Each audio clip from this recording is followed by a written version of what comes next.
Hello and welcome to Drive Steady. Well, it finally happened. The mid-engine Corvette is a reality. So in this video, I'll give you some details on what I like and dislike about the new C8 Corvette.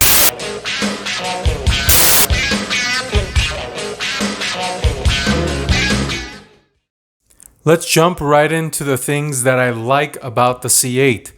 First is the design. The Corvette team did a fantastic job on the mid-engine layout and just the design overall. There's been a lot of heat about the Camaro-looking taillights. However, the C7 also got a lot of heat for its taillights when it came out, and eventually everybody got over it and no one really cares anymore. So get over it. The C8 looks great. The next piece is that it keeps the Targa top. If you watch my prediction video prior to the reveal, one of the questions I asked was if Corvette was going to be able to keep the Targa top due to the concerns related to storage space with the mid-engine layout.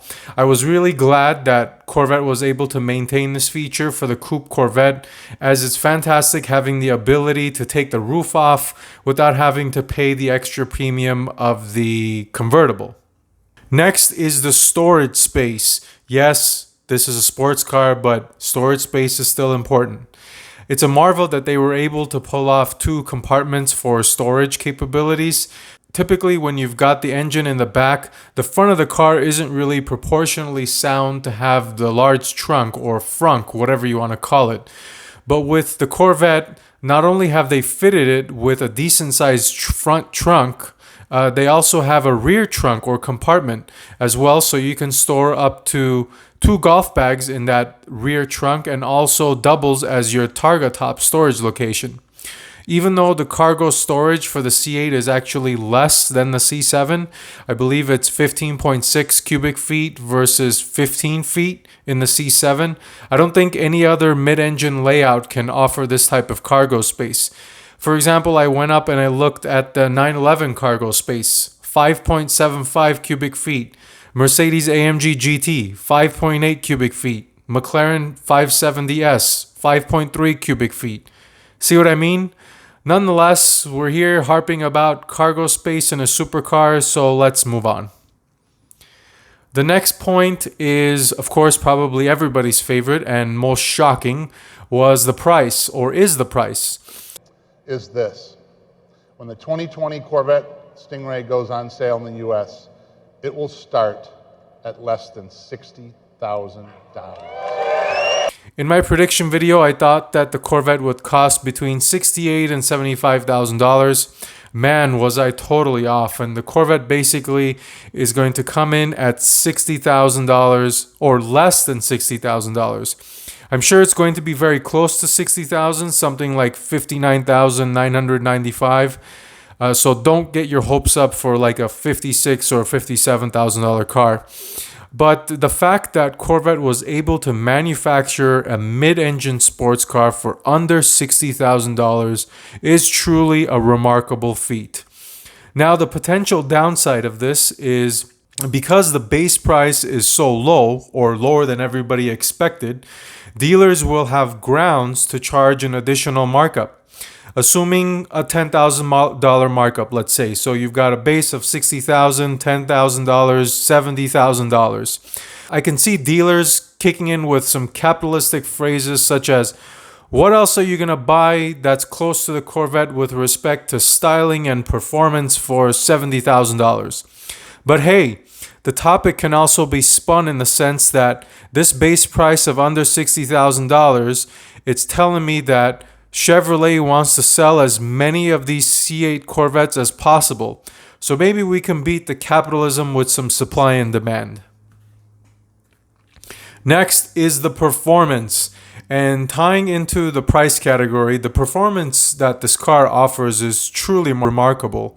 With the new but mostly similar LT2 engine that has 495 horsepower and 470 foot-pounds of torque that's offered in the ZR1 equipped car is set to reach a 0 to 60 time of 3 seconds.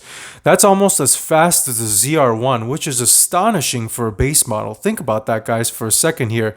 The ZR1 is 125 $125,000 base car with 755 horsepower. This car doesn't even have 500 horsepower, and it's just as fast for $60,000, essentially half the price.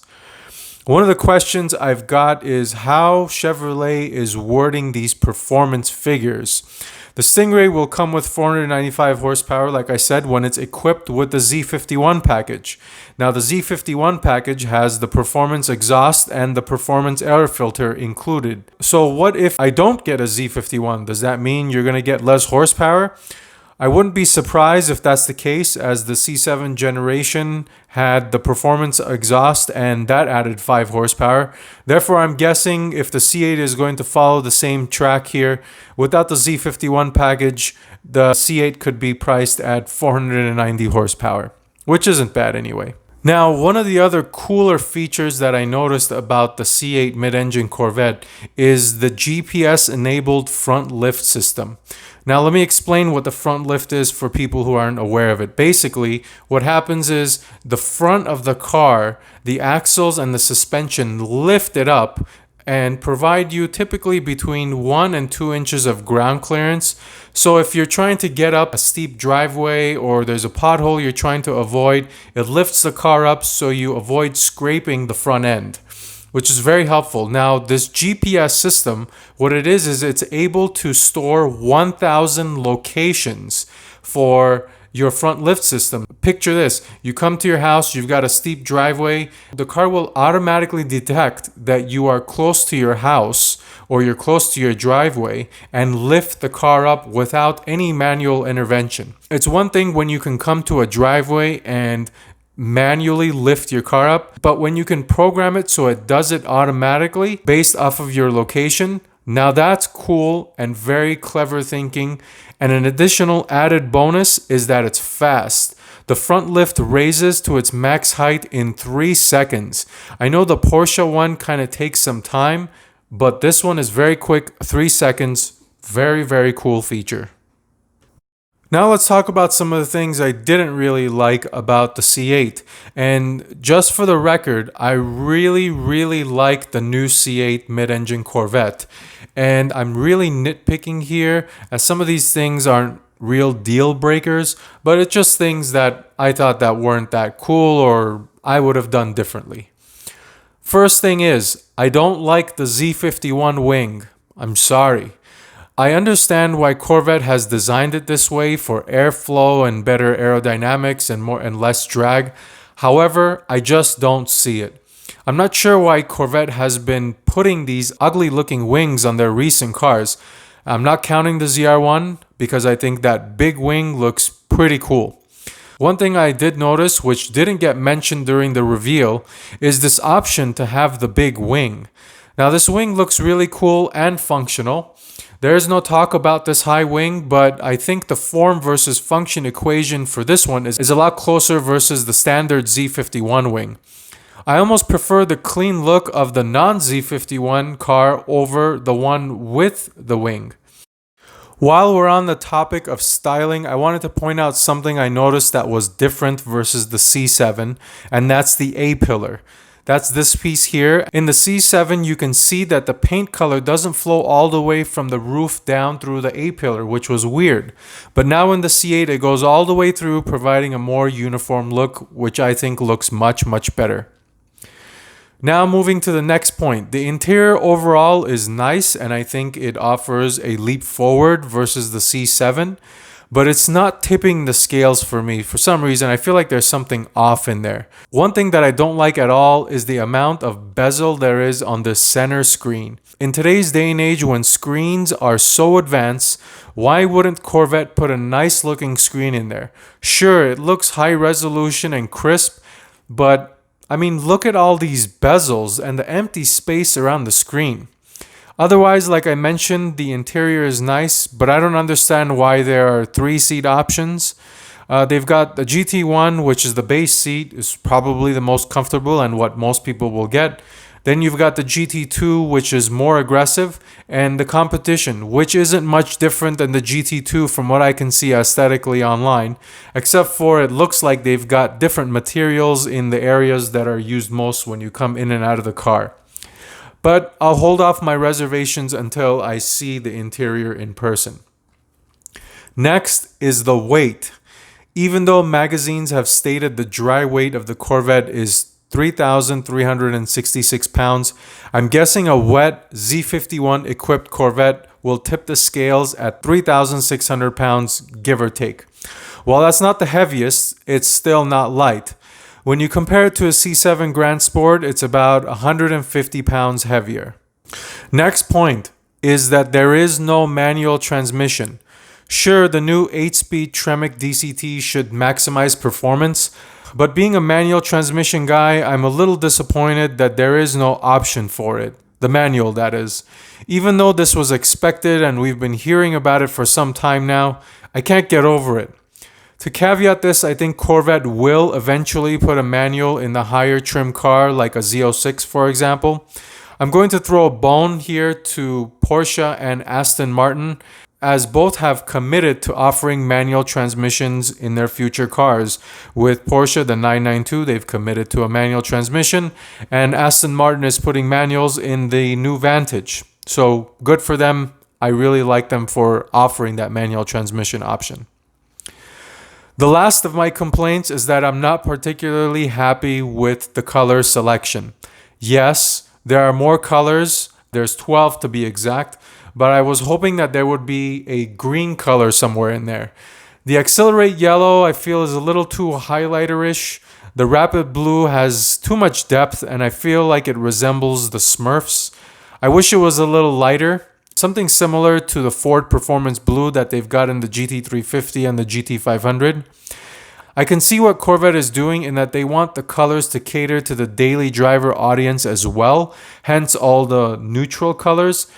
But I'm looking at this through supercar binoculars, so I want some lively greens, maybe a purple. What do you guys think? One more point, which is more of a wish now that I've seen the C8. I wonder if the higher trim levels will have a wide body. When you look at the car from the rear, it looks very narrow, and typically Corvette does do wide body designs for their higher trim cars like the Z06 and the ZR1. Also, I hope that there is a non-electric high performance version. They can build one with the electric motor. There's several rumors out there saying 1,000 horsepower with a hybrid electric engine and blah blah blah. They can build that if they like. But I'll hold out for a higher trim level with a standard motor only. Maybe it's called a Z06 with 750, 800 horsepower. That would be nice. That's the one I would wait for. I want to close out this video with a statement. On July 18th, 2019, the blue collar supercar was born. I had made a video earlier about the GTR and how it flipped the sports car world on its head with its blistering speed, technology, and price. The C8 mid-engine Corvette has raised that bar and should now be considered the single biggest car event thus far in the 21st century. The Corvette has always been a performer, but somehow it's typically forgotten for reasons I'm not sure of when comparing to other cars. Now it's got a world-class platform to compete with the world on any level. I trust that the introduction of this new C8 Corvette is going to introduce some fierce competition between all the mid-engine supercar manufacturers. And trust me, that's good for us, the consumer. As I said a couple times in this video, I really like the new Corvette C8, and I want to thank the entire Corvette team for making the Corvette what it is now, a true supercar. Thanks for watching. Until next time, drive steady.